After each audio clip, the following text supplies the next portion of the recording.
So now I have 2 subscribers. That's not good. Whoever you are, what were you thinking? It's very ridiculous. So, in case you subscribed by accident, just to let you know, this channel is channel's more of a joke than anything else. It wasn't meant to be a YouTube channel shared out there. It's literally a channel, almost like a spite channel. It was put up kind of as a joke for a friend of mine. I think I mentioned that at least once, or at least on average, once per episode. So that number never needed to be more than 1, and now it's 2. My viewership doubled. Well, my subscribership doubled. Viewership is a completely different thing. You have to look at the analytics for that, and I explained in a previous video. Some of my videos, based on how I type, just how I title them without even keywords, get a lot more hits. So, unfortunately, I'm running a little late today. I'm stressed out. I think I'm getting an ulcer. I'm running a little late today, so it's going to be a bit of a noisier ride. 2 factors in that: the rain. I don't believe that has anything to do with me being late. Rain just happens. The second factor is, because I'm running later than normal, I have to take the highways.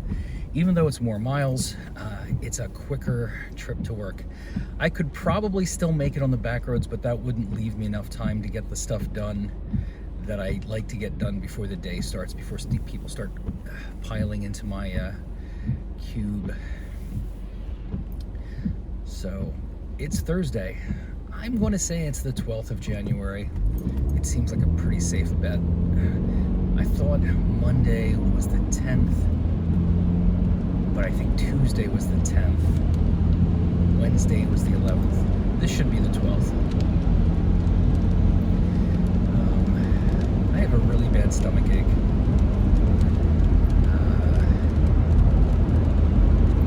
So I don't have, other than the fact that my subscribership doubled, I didn't, as always, didn't prepare a lot, and I like to preface apparently all of my videos with saying I didn't prepare. It's almost like the D&D games I used to run.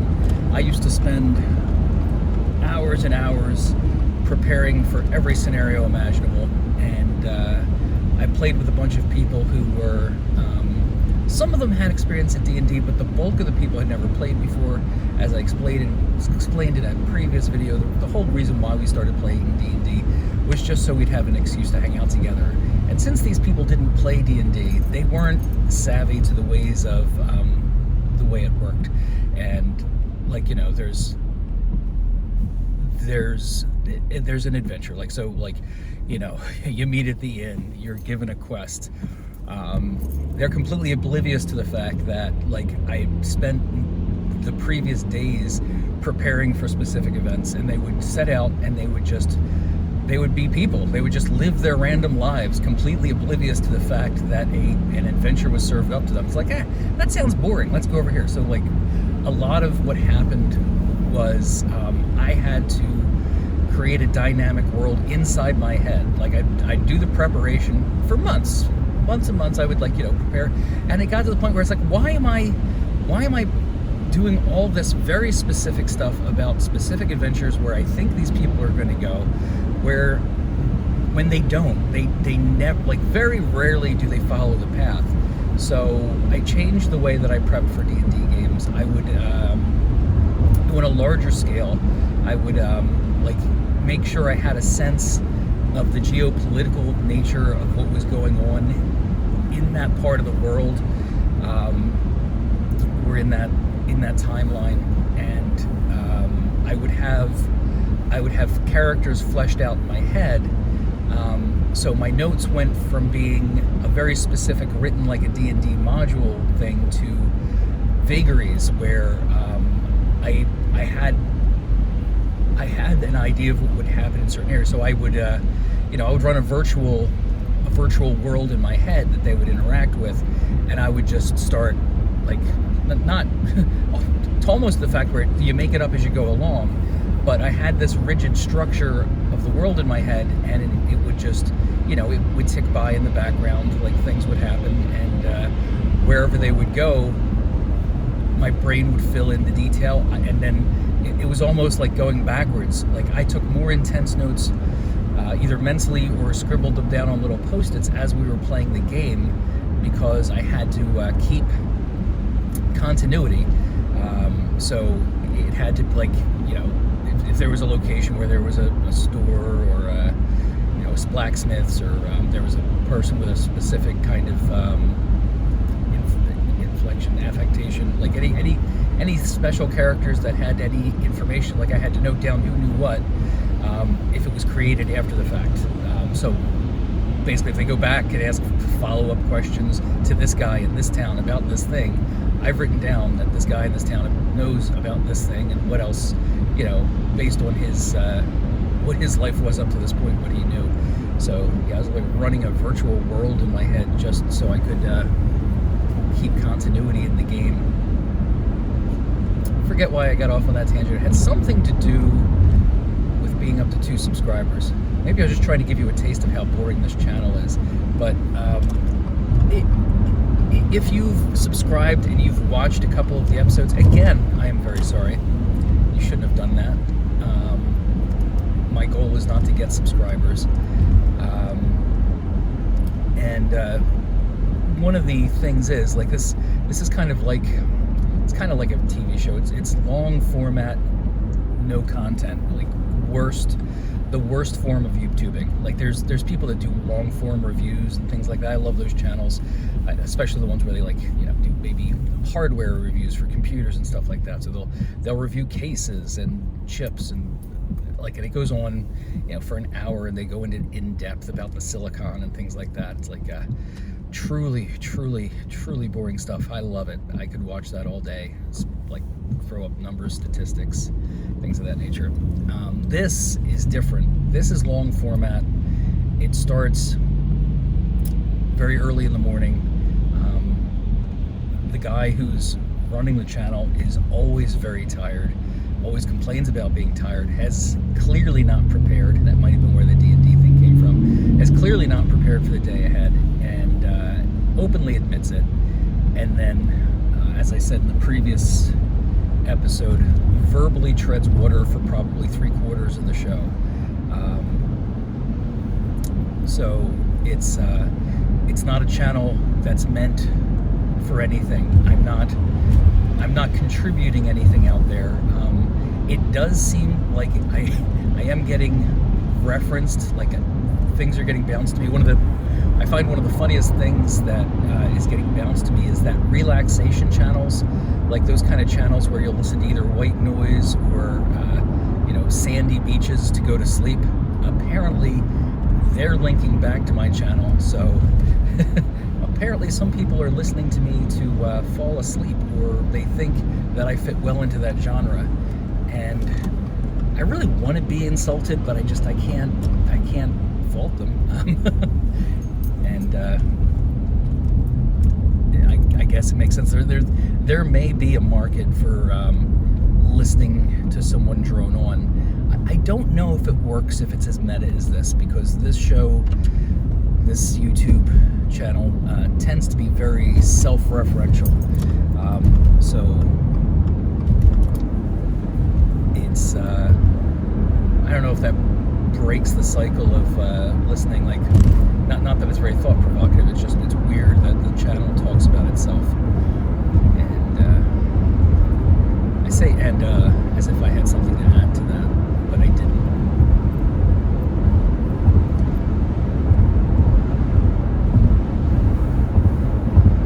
So I don't know if I should talk louder when I'm taking the highway. I try not to take the highway because it's the highway. Like I said, it's faster to get to work, but it is a very long commute, and gas is very expensive. And I burn a lot more gas on the highway because it's a longer distance and I'm driving at much faster speeds, so it's not very fuel efficient. I drive a Subaru, which is relatively fuel efficient, but still, it's the highway's not my preferred method.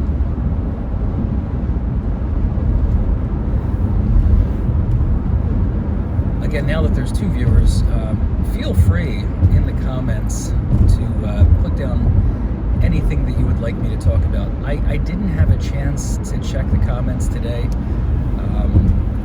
The new subscriber has kind of ruined the running gag where I say I'll refer to my viewer, even though I have multiple viewers. I only had one subscriber, so I would always refer to my subscriber as viewer. He now refers to himself as viewer. So you're kind of cheesing his gig by being the second subscriber. The analytics on my YouTube channel give me a lot of information about how the different videos and posts do, but they lock down certain things when the demographic is very small. They don't want to give you too much individualized information about your viewership. Like, I know nothing about you guys from looking at the analytics.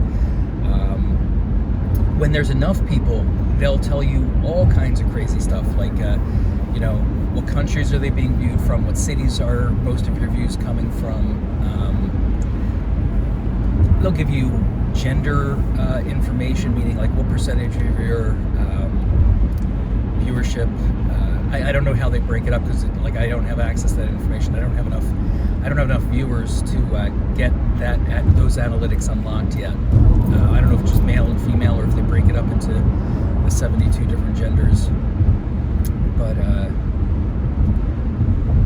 so don't be afraid that YouTube is giving me any kind of information about you. And I'm pretty sure the only information they share, of course, is the information that you've willingly given up. You've told them, maybe what city you're from. Well, you don't have to tell them what city you're from, because they'll just track the IP and know, generally what area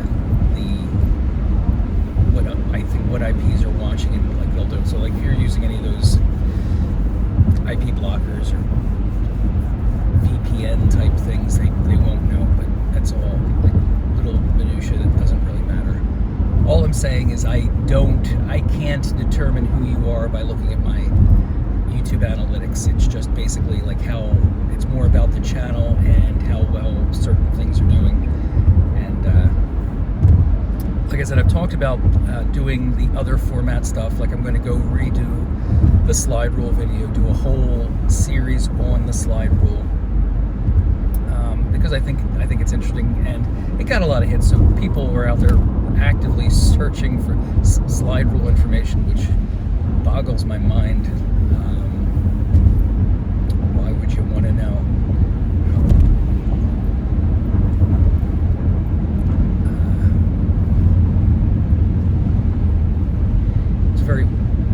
It's raining today too. So besides, I already mentioned that. Yeah, besides the fact I'm on the highway, it's raining.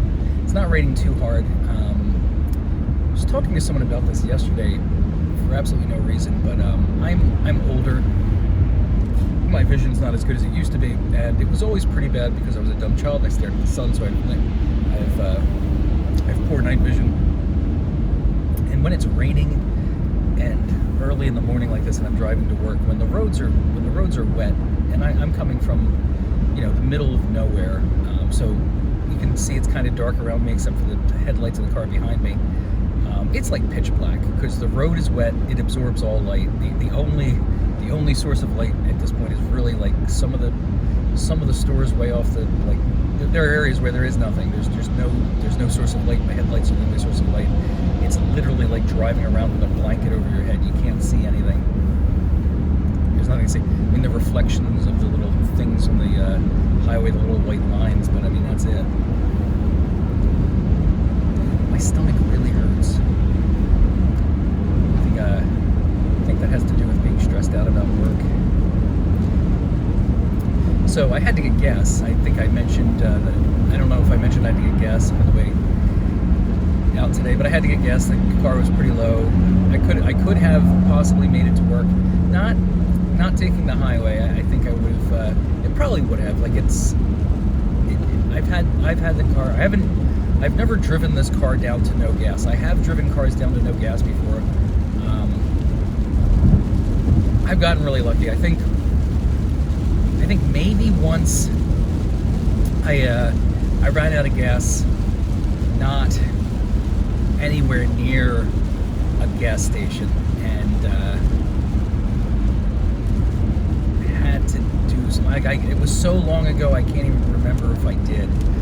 I know I've run out of gas multiple times, where the car has literally died, but I had enough momentum and I was close enough to a gas station where I was able to pull into the gas station and roll up to the pump. Multiple occasions, more than 2 times this has happened to me, but it was years and years and years ago. This car, there's a pretty healthy reserve. Like they have the line for E where it's empty, and they have the screen. It goes in increments of 10. So you got 60 miles till empty, 50 miles till empty, 30 miles till empty, and then you got the 3 dashes. And at some point when you get 3 dashes, it'll get to the big line next to E. And if you decide, the car doesn't need gas, you just decide to drive for like another 20 miles, it keeps going below the E line. And I know the size of the tank. I did. I believe I can fly. No, I believe it's 18.5 gallons. This is the Subaru Outback, later model. I'm pretty sure it's an 18.5 gallon. So I've gone to the gas station. I've put over 18 gallons in it. So I mean, I was literally driving on fumes of just what was in the pipe leading to the engine was what I had. It was really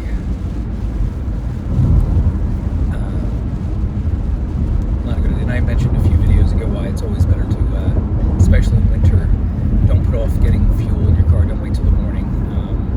I've had some panicky situations where, like I said, I could probably make it to work with the amount of gas that was in the car, and I have tried to do that, and then or vice versa, I've gone home, not gotten gas the night before, for some reason forgotten that I didn't get gas, didn't check my gas gauge, and I've been most of the way to work, and I look down and I realize there's absolutely no gas in the car, and I do dumb stuff like get off the road that I'm on, start looking for a gas station, realize that time in the morning near the cities, they're all closed. They don't even have self-serve. And I remember I called my wife in a panic, you gotta navigate me to a gas station. I can't. I was afraid to turn. I was afraid to turn the car off for fear that it wouldn't start again. That's how low it gets. But I got to the gas station, rolled up to the pump, and then got to work.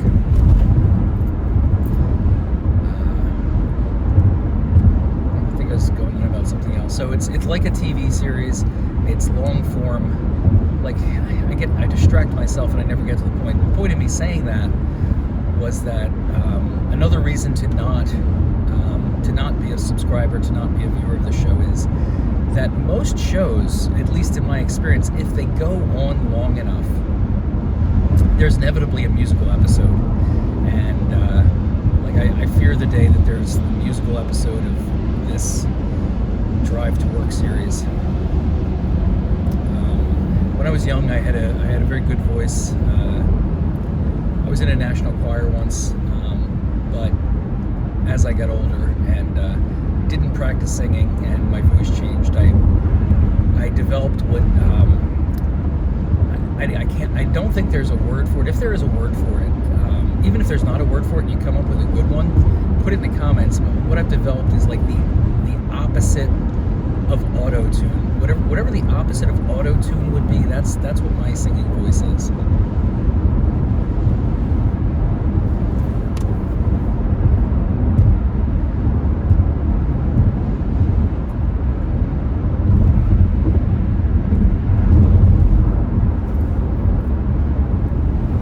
I keep mentioning I have a stomach ache because it really does hurt really bad. I probably should have stayed home, but why stay home with a stomach ache when you can be at work with a stomach ache?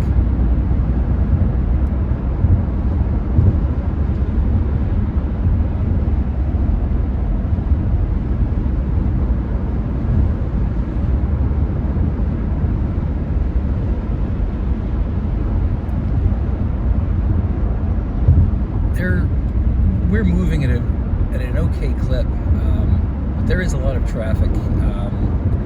You can see there are headlights behind me. You can't tell that they're right behind me. There's a line of cars behind me. There's a line of cars in front of me too. I'm not the problem. But it looks like, I mean, it is. It's bumper to bumper traffic, but like this whole cluster, even though it's raining, is moving along at a good clip. One of the reasons I don't like to jump on the highways also is because one of the highways I have to take is 422, and if you're not from the area, you might not know, but 422 is famous. I mean, there's so much hate for 422. There's literally Facebook pages like I hate 422, and it's not like the road itself isn't really that bad. I mean, they seem to be doing construction all the time since I moved up here. Like, there's been a lot of times where they got one lane shut down. That's not really the problem. The problem is the people. There are a lot of people that drive on 422 who are complete asshats. They drive like maniacs, extremely aggressive drivers, like Charlie Weavers, people that will just ride your back bumper. And I think it is worse than other places. Like I do a lot of driving. I've noticed that 422 seems to be exceptionally bad. And me and my wife have been involved in accidents, like I want to say multiple accidents on 422. And we've been the hitty. Like, people just don't pay attention. Like the kind of traffic I'm in now, in the morning, it was this kind of traffic when I was in an accident, but it was in the afternoon on my way home from work, and I was driving, as you do, and in this kind of traffic, but it was more stop and go, and a woman hit me from behind, really hard, like harder than, like she should never have been going that fast. Like, we were never going that fast. We were in stop and go traffic. It's not like there was no one behind me. She was behind me, but she was clearly on her phone. I forget how I think it had something to do with the fact that she had her phone in her hand when she got out of the car. She was already on a phone call. Maybe I had noticed it. Like, again, as time goes back, your brain fills in details which aren't necessarily true. But I think I had an uneasy feeling before she even hit me, because I noticed, like, when I looked in my rearview mirror, I noticed she had been doing one of those things where people do that. They got their phone in their hand and they're down. They got their, like, which, you know, when you're stopped, I guess it's fine. But she had seen traffic start to move. She starts to move, but doesn't take her eyes off her phone. She gets up to speed and slams into me. Like, she just wasn't thinking. She was distracted. She was doing whatever it was she was doing on her phone, and not fully, you know, doing the math in her head about driving, where you should look and make sure that you're at an okay pace so you don't slam into the person in front of you. And she slammed into me, like, really bad too. I mean, to the point, this was my last car, to the point where there was severe damage. The trunk was completely buckled in. They were able to save the car, but actually years later, that was part of the reason why I had to get rid of my old Subaru. One of the things was it had a leaky gas tank. One of the many things that was wrong with it was leaking gas. It was a very slow leak. It wasn't dripping onto the I didn't know it until they were, like, doing the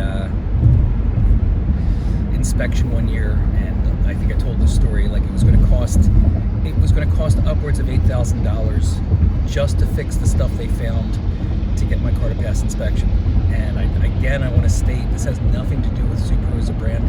The car was used when I bought it. It was in at least that accident. Plus, I live in the Northeast, so one of the problems was, you know, there was cancer under the car. One of the front driver's side support, whatever that giant piece of frame is, it was literally Swiss cheese. It was supposed to be a solid hunk of metal. It was gone. So again, I don't want you to think Subaru's not a good brand. Like, I got well over 200,000 miles out of that car. It would have gotten a lot more, except like certain things had happened to it. Like I said, it had been in an accident. Now the gas tank was leaking. The only way to fix it, because of where the leak was, would be to drop the tank, which involved some other stuff. That rust up front, that was another huge fix. The fact the car had 250,000 miles on it, 8,000 was just the start. Like that's assuming they didn't find other stuff on the way. So that's why I decided to get this car. I stuck with an Outback, Super Outback, because they're good. So the other time was getting off. One other time was getting off of 422. My wife was driving our pickup truck, and same situation. Girl on a phone. Like this time, I think we saw it because we saw like her phone flew out of her hand, landed on the dashboard, and younger girl, and that ended up actually being an ordeal. Like we seriously considered switching $1.3 billion.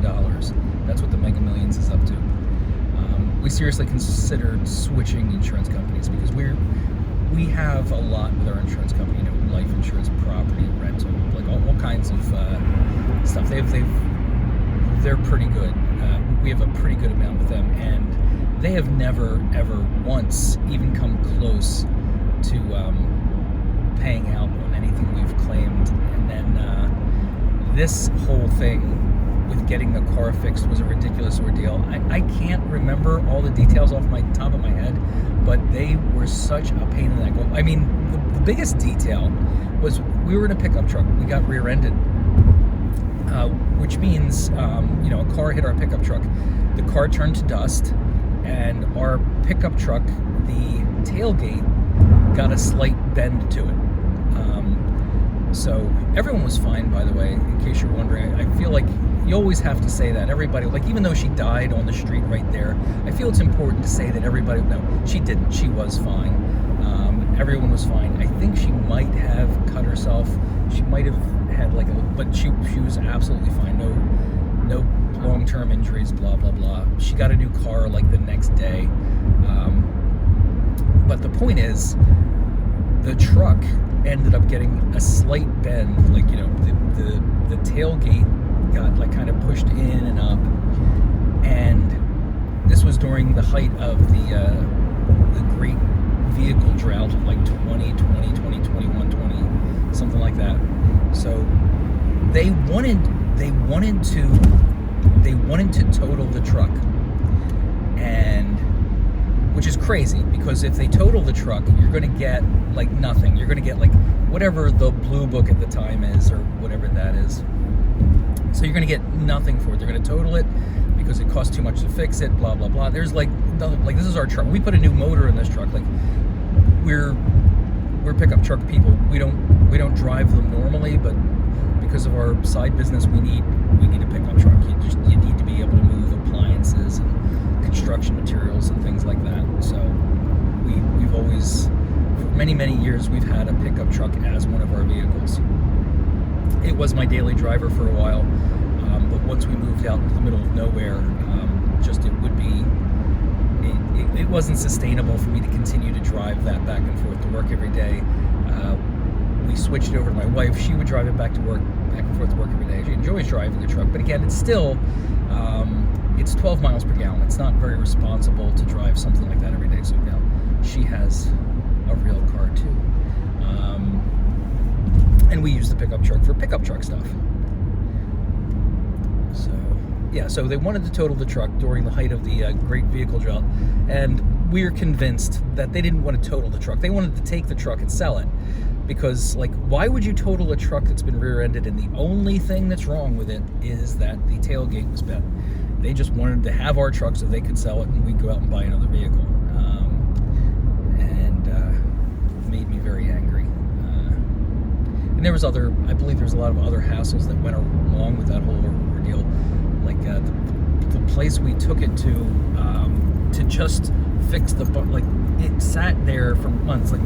We were in a rental, and I think our insurance was covering it for a really long time, but we got it back. So it's funny, they found a replacement bumper.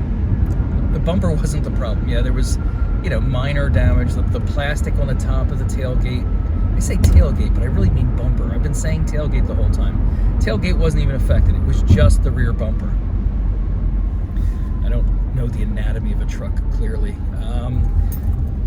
So yeah, it was just the rear bumper. It had been pushed in and up, and there was like just a little bit of plastic. Like, if they didn't tell us it had to be fixed, we wouldn't have fixed it. It's really, like, it's a much older truck. We bought it used many moons ago. It was in pretty good condition. It is pretty good condition now. I mean, it's got the side panel rust where you would expect side panel rust to be. I don't think it shows through. Maybe it does, but it's it's bubbled out in those corners. But we've had the truck for many years. It's good. Like, a while ago, when the engine went, we had to make a decision where we're going to replace it, and that's usually your go-to. It's like, it's like, the engine shot, might as well get a new vehicle. And it was during the great vehicle drought, and we just, like, it cost $10,000 to put a new engine in the truck. And it sounds crazy to go that way, but that's what we did. We put a new engine in the truck instead of getting rid of the truck, and I believe it was the right decision. We still have the truck years later, and to buy another pickup truck during that time period would have been at easily 4 times as much. Like, if you could find one that would suit our needs, it would be hard to find one for any kind of reasonable price. And, like, we had really bad luck with that. Like, when I bought my Outback, it was the same. It was during the same similar situation. I might be wrong with the time frame. No, I'm not wrong with the time frame on the accident. It's when we replaced the motor. I might be wrong on that time frame. That might have been well before COVID. But anyway, when I bought the Subaru, I was in the same situation. Like, we were trying to get me a new car because it was going to cost probably well north of $8,000 to fix my car. And that's just the stuff they had found so far. And so I had to get this car. Like, this isn't exactly the car that I wanted. It's really good. I'm perfectly happy with the car. If I could change a couple of things, they're the most ridiculous things in the world. Like, I don't have a sunroof. I don't need one. I just like the idea that it's there. It's probably good not to have one, because I don't think I've ever been in a car where that thing doesn't eventually leak. So that's probably a bonus. The rear view mirror on the windshield, that's an interesting one. So in this car, I have just a standard one. I guess there's a piece of metal glued to the windshield, and the rear view mirror is just like attached to that. My old Outback, which was a much older model, had the one, and I don't know what it is, but it was wired in, and it had, like, in the corner, it had, like, I guess it had a couple of things, but it also had a compass which would illuminate in red. So now when I'm driving this car and I look up, it has nothing to do with the build quality of the car, but the other rear view mirror looked so much more robust. This rear view mirror looks like something you'd have in, like, a 74 Matador, just like, some quick, easy replacement rear view mirror kit that you just stick onto your windshield. Little things like that bother me. One of the things I was talking about when I was buying the car, like, it's funny, like, there's obviously the utility of the vehicle. Why do you want the vehicle? It's to get to point A to point B. Because of where we live, we want all-wheel drive for the elements, like, so you can travel in the winter and things like that, so you can get wherever. Like, we made the mistake of moving up here and not having proper vehicles. When we first moved up here, my wife was driving a Camaro, and I guess that first winter, like, more than one occasion, she got stuck. Like, just literally stuck, could not get anywhere, and I had to go rescue her with a pickup truck because she was driving a Camaro. Pick her up, take her home, go back the next day or next couple of days, retrieve the vehicle. So while shopping for this car, one of the ridiculous things, besides, like, the little diddly things like that, like, quick about it. The way I drive, my left foot is close to the seat and close to the door, and I rest my left hand on my left foot, and my right foot is obviously extended, working the pedals. This is all painfully detailed, but the point is, I sit a very specific way when I drive, and I'm a creature of habit, and I sat in so many cars, and there's this thing right here. I think I can't remember now. It's either the tie down for the mat, or it's something that the chair sits on. I'll look at it and I'll put it in the comments after I post the video.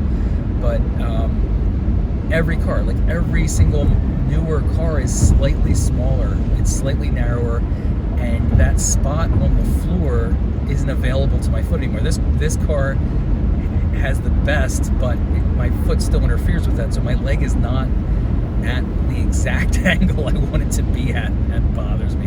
Like, and I've had the car for a while. Like, I remember saying, I was like, I'll get used to it, and I haven't gotten used to it. And it's not something that I ever complain about out loud.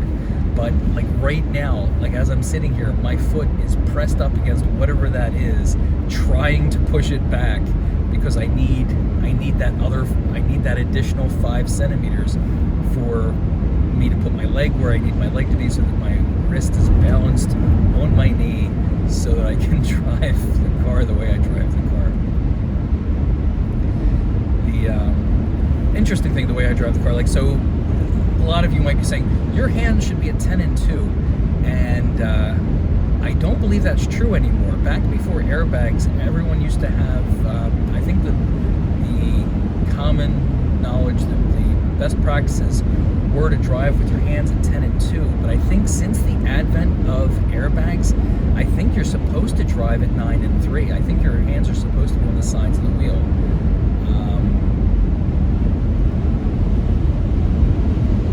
If someone wants to fact check that would be great, but I remember reading that somewhere, that 10 and 2 is no longer what you do,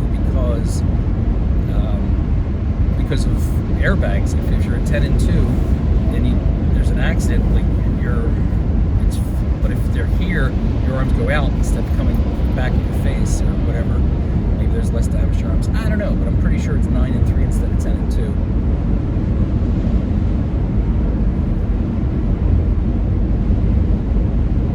I stopped at a Turkey Hill today to get gas, which means I got Turkey Hill coffee. I haven't tasted it yet. My stomach's really bothering me. This is probably a bad idea to throw acid on top of whatever's going on down there, but what are you gonna do? I did try to buy a lottery ticket. It's sad when you try something so simple and you fail miserably, but I tried to buy a lottery ticket while I was there, because Turkey Hill sells lottery tickets. Probably all gas stations, most gas stations sell lottery tickets. But the machine wasn't ready yet. I don't know what it has to do. I don't know if it had mentally prepared for the day, if it hadn't had its coffee, but the machine just wasn't ready yet to dispense lottery tickets. So I do not currently have a ticket for the $1.3 billion lottery, which if you take the cash option, which unless you're a specific type of person, the cash option makes a lot of sense, because otherwise it's an annuity that gets paid over 20 years. They say it's guaranteed. I don't trust it. But you only get 20 million. So if you take the cash option, which is about half, it's 700 and some. I think it's a little more than half. I think they said the cash option was like 700 and some $1 million. All these numbers are pointless, because that is absolutely change your life and everyone around you life money. So it's $700 million, more money than I think more money than like exists. But after that, you have to pay taxes. I mean, I think federal on something like that's going to be 30%, 35, 37%, something like that. And there's probably state, and local, and all that kind of stuff. So whenever I look at the lottery, what I do is I divide it in half twice, because you definitely take the cash option, and then you're gonna lose half of it to taxes. So it's like $1 1.3, that's like 7.4, because I happen to see somewhere with a cash option on, so I know it's like 700. Let's say 700,000. So it's 1.3 billion dollars. When you win, you're going to walk away with about $350 million. Not even worth playing. Not even worth playing. What are you going to do with $350 million? So, $350 million is life-changing money. I like to buy a lottery ticket. I don't know if I've explained this on Facebook before. I only buy lottery tickets when the jackpot gets to a certain level, and I usually only buy one ticket, like one $2 ticket. I don't buy like I used to, like every once in a while I'd splurge and get like 10 tickets. That's really expensive, and you're not going to win. What you're paying, the reason like I like to buy one ticket is you're paying for that fantasy. The earlier you buy the ticket, the longer you get to have that fantasy. I mean, like, yeah, you can just use your imagination and think, well, what would I do if I suddenly had $300 million? Yeah, that's all fine and dandy. I feel like it's a waste of time because you don't have any possibility of suddenly having $300 million. But if you buy a lottery ticket, because you have to play to win, if you have one, then you get to play around with those fantasies until you find out you didn't win. I like putting that off as long as possible too when it's this high, because the sad part is I can never think of anything. Like I pay $2 to have that fantasy. What would I do with $1.3 billion, or more realistically, $300 million? And like the only thing of note, and it has nothing to do with the money itself, is like if we have to sit in an interview, and that's it. Like certain things I want to say, you know, it'll help.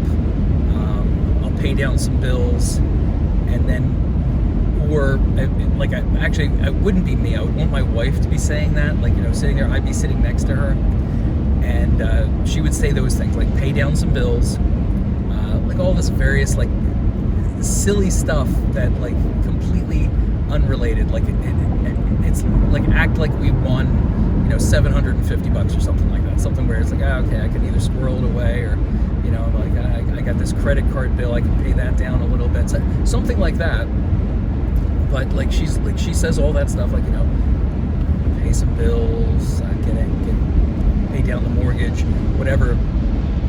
And then of course I lean over and I whisper incomprehensibly in her ear something, and then she goes, "Oh right, and hookers and blow." Like that's it. Like I win $300 million. All I can think about is the funny things to do during the interview. I can't really think of what I would want to buy, like what I would want to do. Like obviously there's the normal stuff, like, you know, do improvements on the house. But the other aspect is like, you know, I probably want to sell all my properties and just move to the middle of nowhere, get away from people, you know, take care of the ones I love, but really just get away from society. But no actual plan, just vagaries, like buy a large swath of land out west, try to find a cheap island,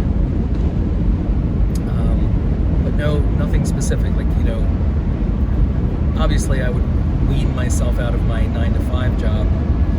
I think I would still like to do the side gig. Like, obviously it's properties, you figured that out by now. I think I would still like to do that, but I think I would like to centralize it. I'd like to own a hotel. Like I used to think I'd want to have an apartment complex, or a multi-unit, but I think a full-fledged hotel, I think that would be interesting to own. You know, like a hotel, like, you know, like what you would see in downtown New York, something like that. Maybe not in that area, because I'm not like, it seems like, Chris, you're saying the same thing in two opposite directions. You want to get away from society, and in the same breath you're saying you want to own a high-rise hotel full of people. Yeah, it doesn't make any sense. So there's that.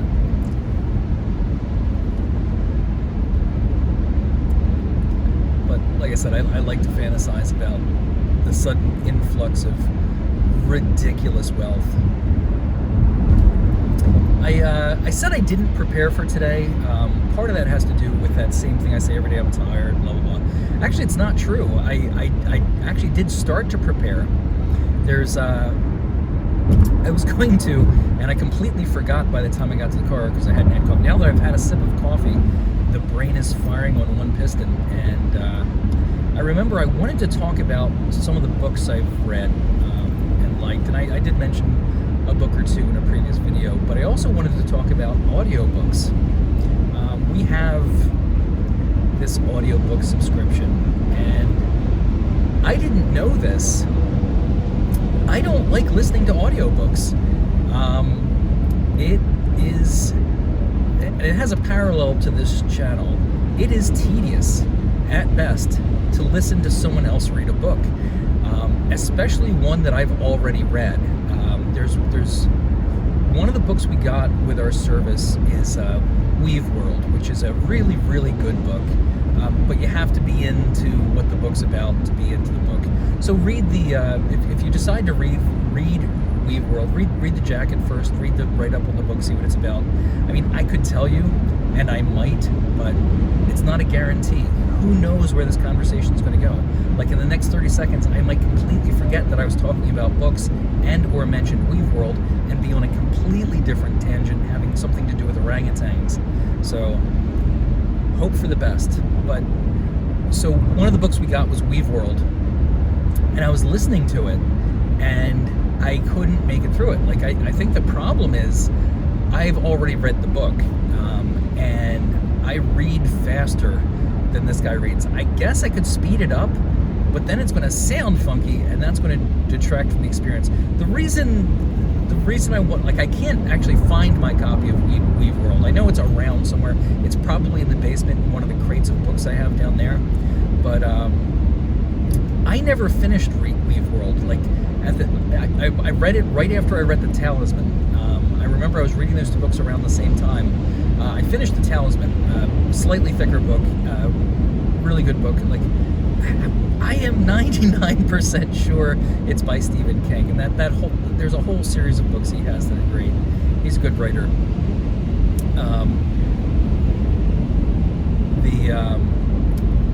But Weave World I did not finish, and it's not like I got part way through it and I never got to it. Like, I got to the end. I got to the part where they're cresting the hill in the last 3 pages. There's a big build up to this thing, and I don't want to give too much away, especially about, well, I'm not going to give you the ending of the book because I haven't read the ending. I did not read the last 3 pages of Weave World, and it's kind of a bizarre thing. I don't know if anyone else has ever done this. It was a really good book, and I was in a really good frame of mind when I was reading it, so the visualizations that went along with reading it were fantastic. Like, it was written, at least for me, it was written in such a great way that I created this world in my head. And I really loved it, and I did not want it, like, it's an older book and I know there's not a sequel. I didn't really want it to end, so I stopped reading because I didn't want the story to end. I just kind of left it hanging there, and it's like, it's weird, it sticks in my mind. Like, I haven't talked about this in any of these videos, but a lot of my friends know, like, I've got this thing. All of us have it, like, or many people have it. I've heard comedians talk about it too, like this intrusive thoughts, like, every mistake you've made throughout your entire life, plays on a reel off to the side, and you're just like constantly cringing because of all the like weird things. Like, and what's great is a lot of them are non-things. Like, it's happened, you're embarrassed by it, you're completely humiliated, no one even noticed it. Like, it is a non-issue. Like, the people around don't care. Like, this is the example I go to because it's so insignificant. There was one time I was at Vegas, and they're really nice in Vegas. And the drinks are coming, and I go to tip the woman, and I just make this bizarre error. Like, I was going to give her a chip, then I was going to give her a $1 coin. I ended up tipping her a quarter, which is fine. There are a lot of people that don't tip at all. But for the rest of my life, I'm like, I just felt embarrassed. Like, I gave her a quarter and I didn't mean to, and I felt like, not that I was being a cheapskate, just like, I just didn't like the way it looked, because, like, I didn't know what to do. Like, first of all, social situations, I'm already, like, cringe. I hate being around people. It's just crushing social anxiety. Always had it, always will. but that's an example, like that, like, and there's just like this, and there's worse things, like, we've all done embarrassing things. They all play. That's like one of the safer ones where it just explains, like, that happened. Like, I was 21 when this happened, and it just, it's on the reel. It's like on that reel that plays every day. Like, what are all the embarrassing things that you should feel bad about yourself for? Like, oh yeah, that's good stuff. So Weave World is a really good book. I think you should read it. When I was talking about to myself earlier books, I did mention Sphere, like, not to be pretentious or pedantic, like the book Sphere is so much better than the movie. If you haven't seen the movie, definitely read the book first, because I think the movie will taint you.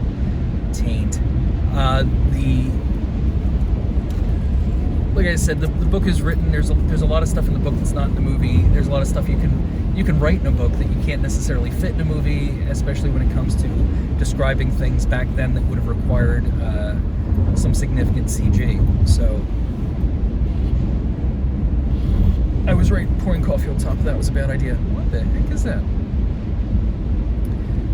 For no reason at all, the map just came up.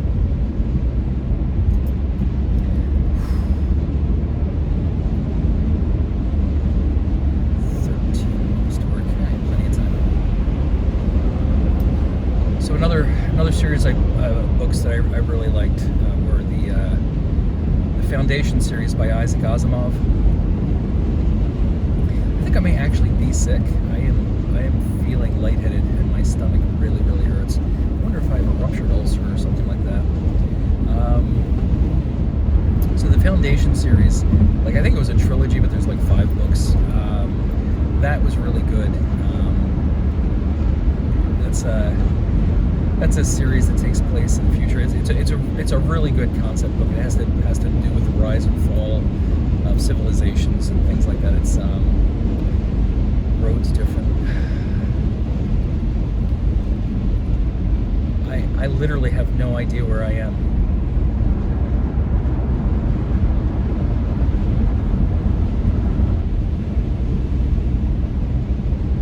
Am I still in Pennsylvania? 6:30. Like, I couldn't have made it to New Jersey. Galloway Road.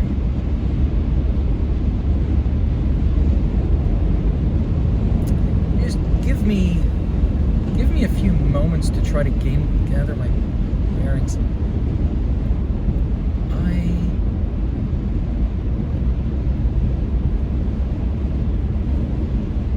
I am still in Pennsylvania.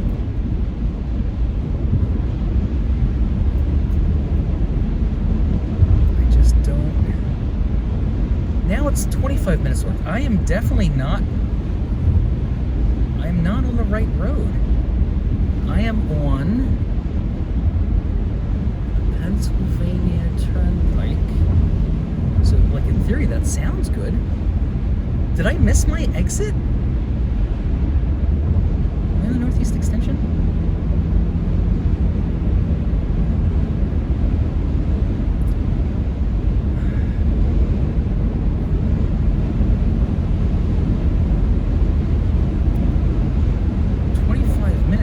I must have missed my exit, so I am afraid I might have to end this, because if I'm going to have to start using the map.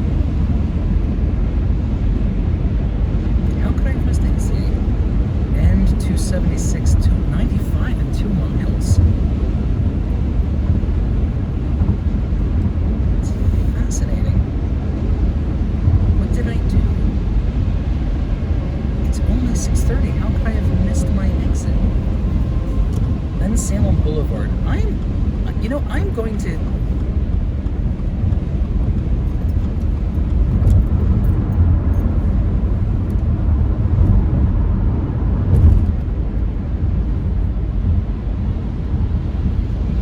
In 1.4 miles, continue onto Pennsylvania Turnpike East.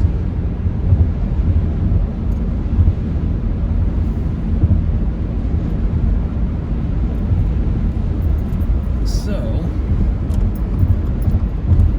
it's still recording. That's interesting. Alright, so I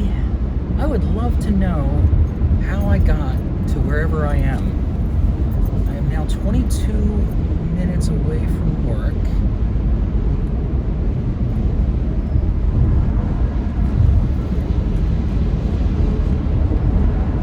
Did I not? No, that doesn't make any sense. How am I getting onto 95? Use the right lane to continue onto Pennsylvania Turnpike East. Right lane. That is the most bizarre thing. Talk about distracted driving. I didn't realize. Continue.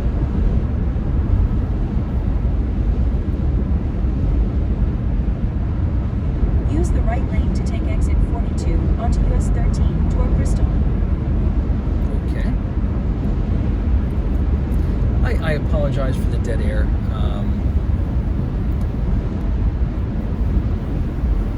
I figured out how to do that. Take the exit. Taking the exit. In 3/4 of a mile, keep right onto US 13 south toward Bristol.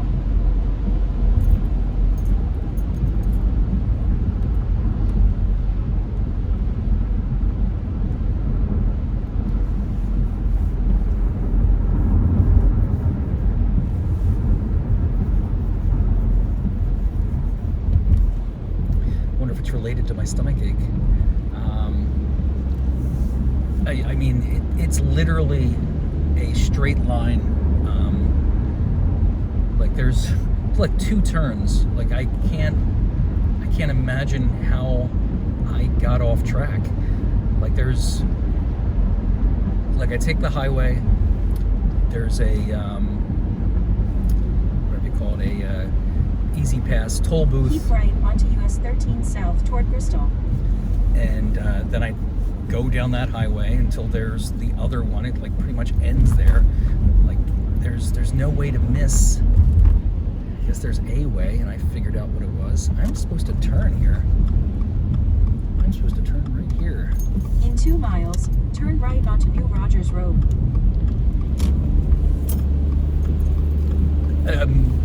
Before I forget, another one. I'm just going to slip this in there. Douglas Adams, Hitchhiker's Guide to the Galaxy trilogy, again, which I think is 5 books, and the Dirk Gently series, all very well written, like a very funny writing style. I love the stuff he does. Like an example of some of the like little things he'll write is like he'll explain things in a very strange way. Like he'll say that the spaceships hung in the air in much the same way that a brick doesn't. Just that kind of stuff. It's very, very funny.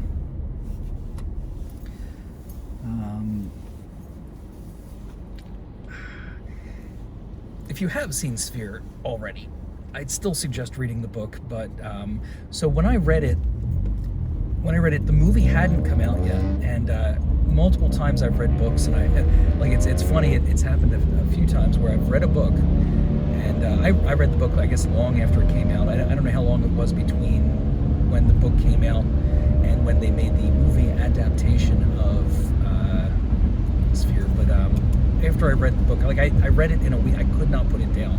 Like so, I just finished it in a weekend. I said, they absolutely, I cannot believe that they have not made a movie about it. And 6 months later, it was in theaters. In 1 mile, turn right onto New Rogers Road.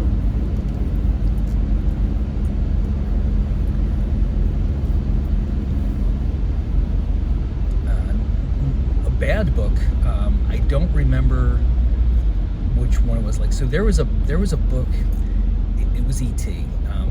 I saw the movie E.T. before I read the book. The book that I read, I don't know if E.T. was a book before it was a movie, but the book I read was a book that came out after the movie.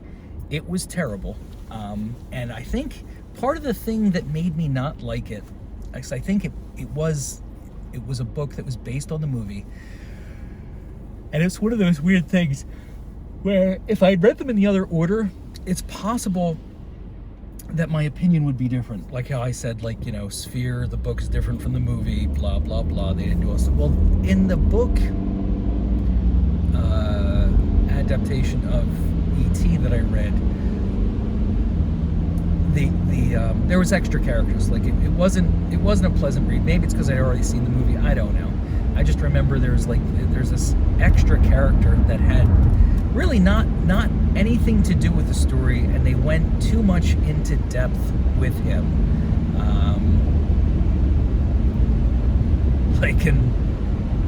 Oh shit! Turn right onto New Rogers Road. How good he was making spit bubbles. I don't know. Just, I didn't like it. Bothered me. Bristol. What the hell am I doing in Bristol? In 1.1 miles, turn left to merge onto I-95 toward Philadelphia. This is crazy.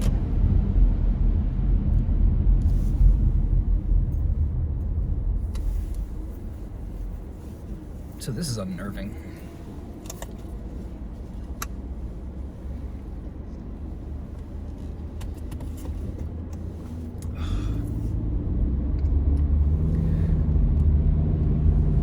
So now I am 100% convinced I probably should have stayed home today.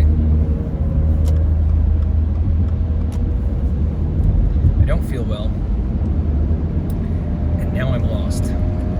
I'm not lost. I mean, I know where I am without GPS.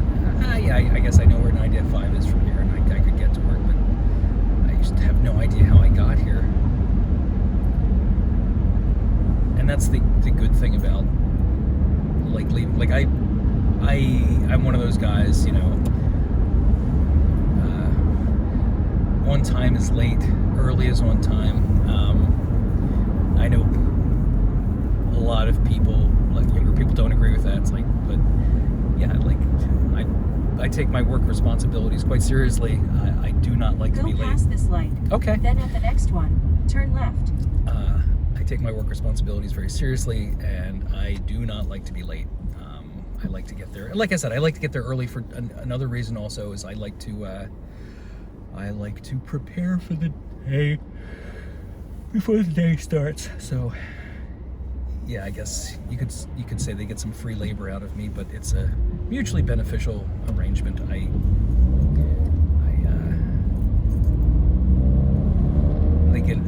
I spend a little extra time at work, but it makes the workday so much better. At the light, use the left 2 lanes to merge onto I-95 toward Philadelphia. It is absolutely crazy. No idea how I ended up here. What am I doing here?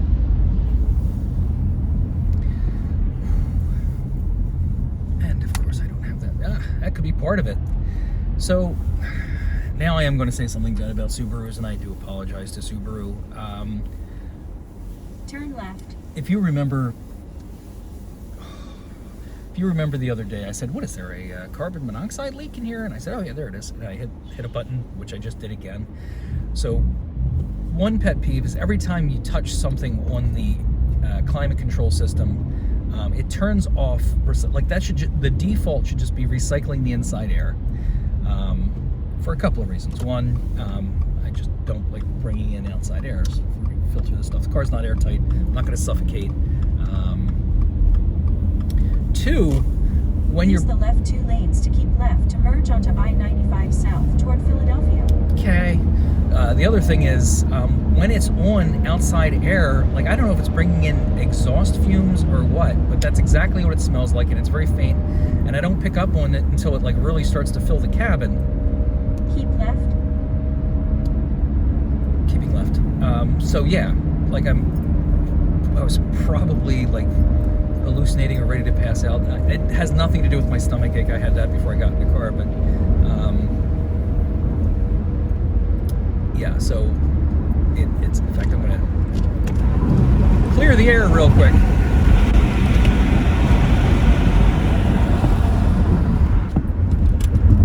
Yeah, so when you don't have it set to recycle the cockpit air, you very slowly build up these exhaust fumes in the cabin. This was true of my last Subaru, and it's true of this Subaru.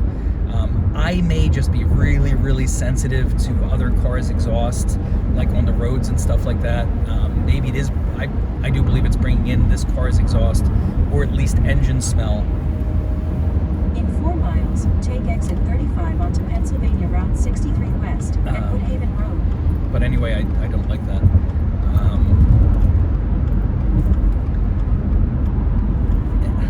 I gotta look that up. I'm gonna Google whether or not exhaust smell in a Subaru is a noted feature.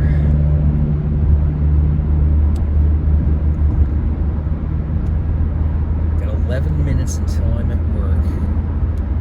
I got 16 minutes to get there.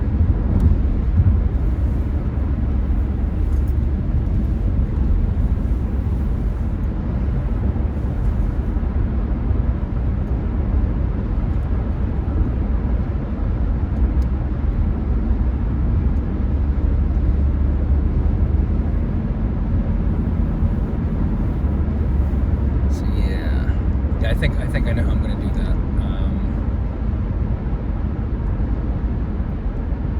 Is that my exit coming up? No.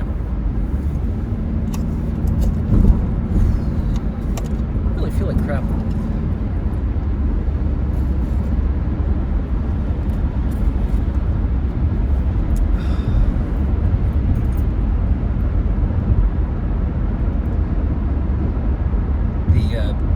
The coffee I'm drinking today, as I said, is from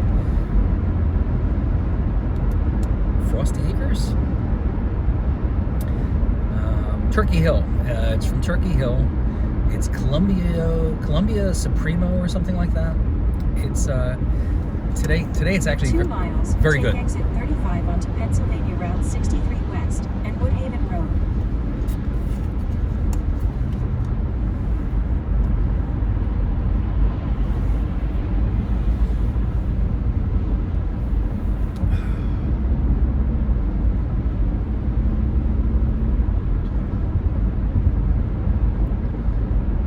So I was going to talk about books I like. I covered Asimov, Stephen King, Douglas Adams. I can't remember who wrote Weave World. I am typically very bad with names anyway, so I'm not surprised that I can't remember the author's name.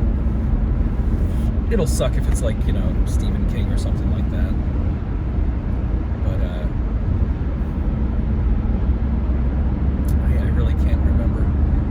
But it doesn't matter. If you're looking for the book, there are very few books named Weave World.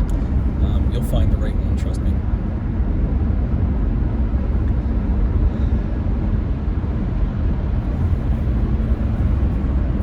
Minutes to get to work, 13 minutes to get there. Use the right lane to take exit 35 onto Pennsylvania Route 63 West and Woodhaven Road.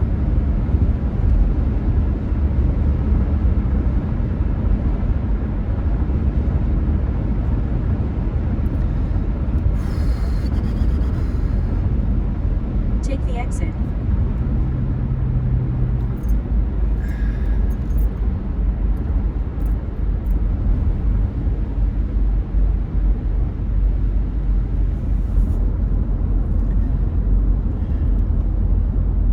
I guess one of the reasons,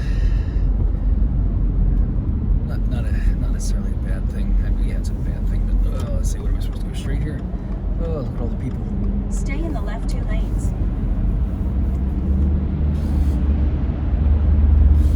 One of the reasons I didn't. In 2 miles, take the exit toward Fulton Road. She is very verbose. Anyway, one of the reasons that I didn't stay, like I guess I could have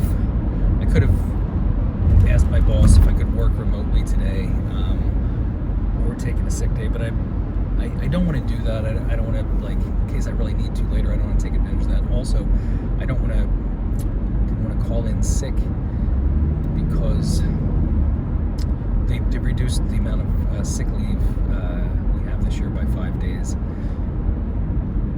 And this is like only the second week of January. It's winter, that's when you're most likely to get sick. And I know both my wife and daughter were sick yesterday, so I'm not completely surprised that I have a stomach issue today. I mean, it could be an ulcer, but it more than likely is just some... I don't usually get stomach aches, though. That's the thing I don't think that's about.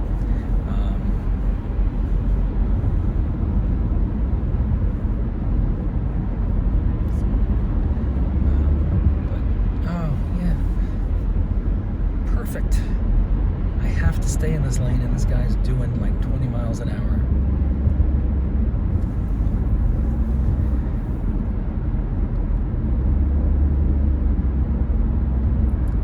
I don't want to go around him because I'm less than a mile away from my exit. I don't want to be one of those guys that just darting around, and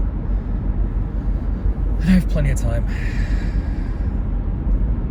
GPS says I'm 6 minutes away from work.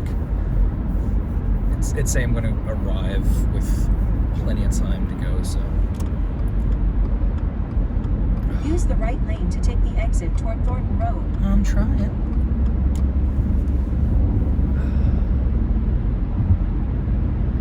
I feel like I'm still so far away. Like, I know where Thornton Road is. That's not really...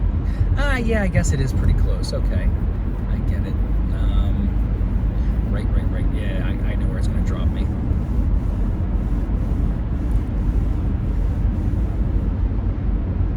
Take the exit, then turn left onto Thornton Road. Taking the exit, turn left. At the light, turn left onto Thornton Road. Dyslexia.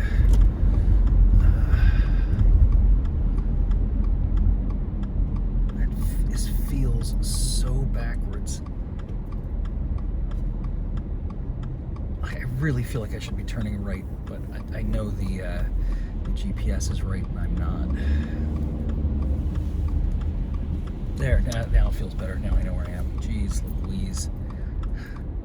I'm coming at, like, I hit this intersection all the time, but I hit it coming from the other way. I hit it coming towards where I'm facing now to go the other way there.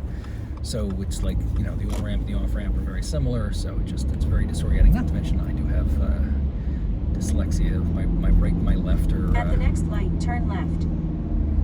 I guess I think it's a very specific form of dyslexia. Like, I'm not so bad with, like, recognizing letters and numbers and shapes and stuff like that. There's a, like, that doesn't really matter. Like, At the light, turn left onto Conley Road. She just won't shut up.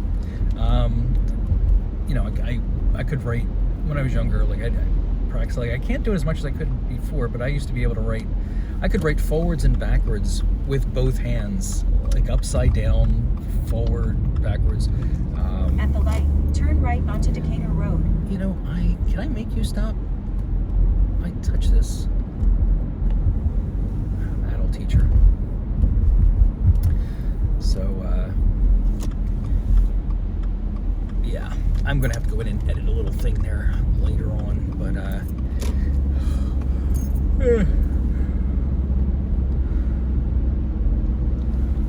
yeah, that's why I'm tired in the car all the time with the carbon monoxide buildup.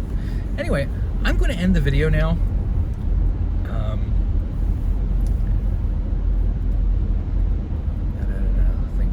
I think I'll be able to do it. All right, so I'll talk to you guys later. Sorry for the thing 3/4 of the way through where I got lost and completely lost my train of thought. Like there was one to begin with, but I'm going to let you go. Have a wonderful day.